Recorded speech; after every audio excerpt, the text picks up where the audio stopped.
Mountain View, California, the mothership of Google. It's only a little bit far away, not too far. 9-hour time difference, it's not easy. I've been through that from I grew up in Los Angeles. Yes. So these are the Google glasses. It's very discreet. Can you tell us a little bit about them? So Glass is a project of Google X, which is a team of engineers, makers, and innovators that chase moonshots to impact the world in a positive way. And moonshots is this explanation of, or the sort of term for a real reach, for something that you think is, wow, let's just think of a moonshot, let's go for it. Exactly. We want to use moonshot ideas and impact the world using technology. And so we have thinkers that think in really audacious ways to solve huge problems in novel ways. Okay, and what about how you got to this? You know, how did you cook this up? Was this written on the back of a cocktail coaster, or what? Who thought of this? So the team of engineers at Google are constantly thinking of new ideas, and some of those ideas get enacted and some don't. The thinking behind Glass specifically is to get technology out of the way by bringing it closer. So you don't have your nose in your phone. You have a clear, large display up here when you want it, and then it's out of the way and barely noticeable when you don't want it. And you control it with little swipes of the finger. By touch and by voice, both. And by voice control. As you saw there in the top right corner, you could see there would be the choice, the menu, what you want, and it's voice generated. You say what you want, and then it sort of clicks into whatever mode, camera mode, or video mode, or exactly. Google search, or... Exactly. Yeah. What's the philosophy behind it? So the philosophy behind it is really just being able to bring people back to the world around them and not having their faces in their tablets or their phones, and it's bringing technology closer to you by getting it out of the way up here. So you're not looking at the phone, you're looking at the world around you and having the display up and out of the way. It's very discreet. It's actually quite comfortable. I tried them on. I mean, very light, very comfortable.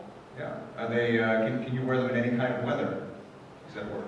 Well, just like I wouldn't take my phone out in the middle of a thunderstorm, I wouldn't take Glass out necessarily without an umbrella. You guys saw I guess skiing with it, so I guess. Skiing is fine. Yeah, absolutely. You can get great videos skiing. Yeah. This is part of this X operation.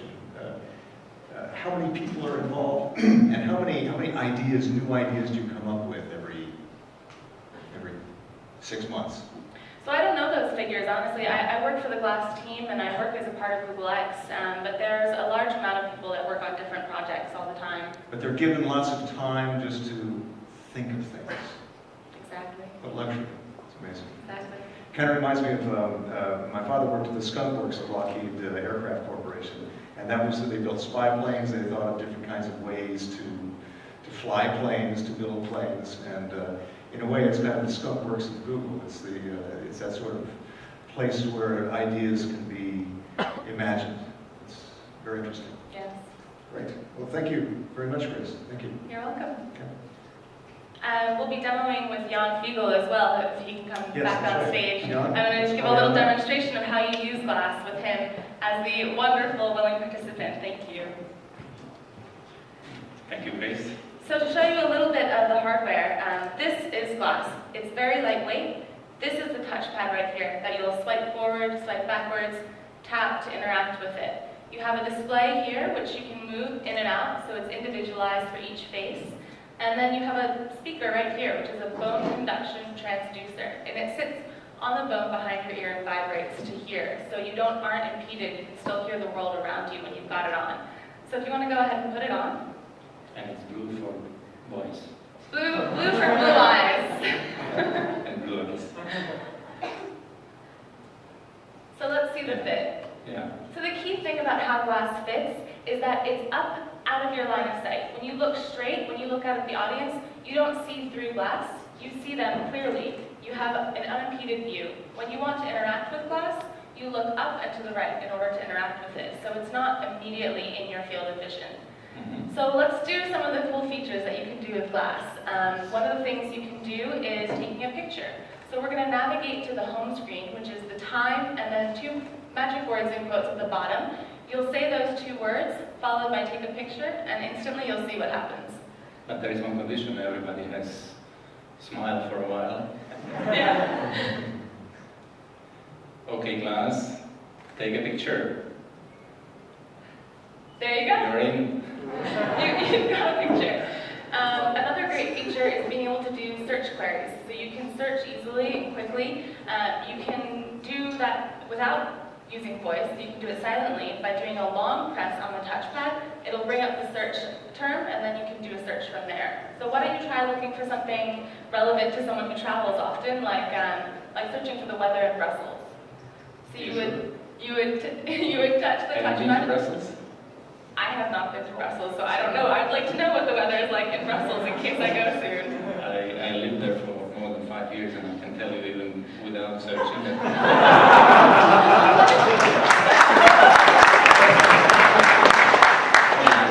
Normally it's raining, but I will try. Just a moment. So, Weather in Brussels.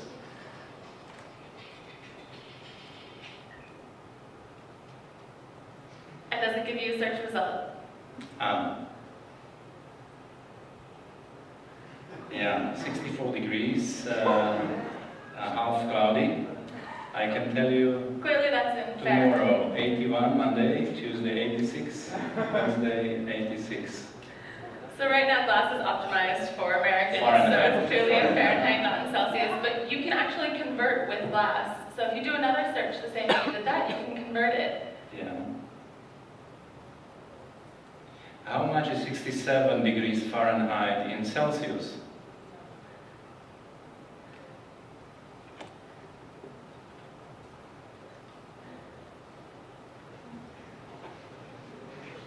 It's converting. Usually Google searches are a little bit faster, but you know. Can't reach Google right, once again. You can do different kinds of searches also. You can translate different languages. You can search pictures, so you can come up with a picture of a famous national monument. 67 degrees Fahrenheit in Celsius.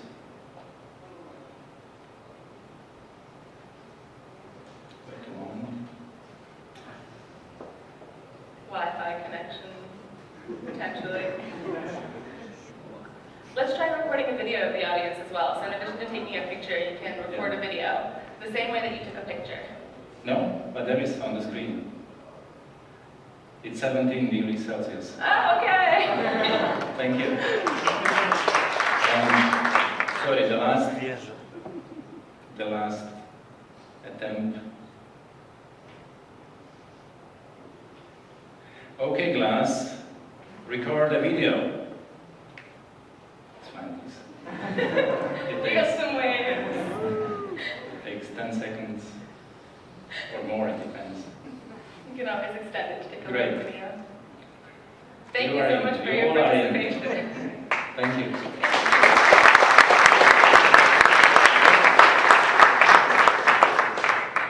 Thank you very Chris, much. when I was a university student, computers took space of one room. That was very important condition, air conditioning, because of reliability. Now, chips and not only computers but communication is in very small dimensions, in optics, in the pocket. It helps us to live not only in more comfortable conditions, but more ready for communication. And communication should serve to build human community, one human family. Thank you. Thank you. Thank you, Jan.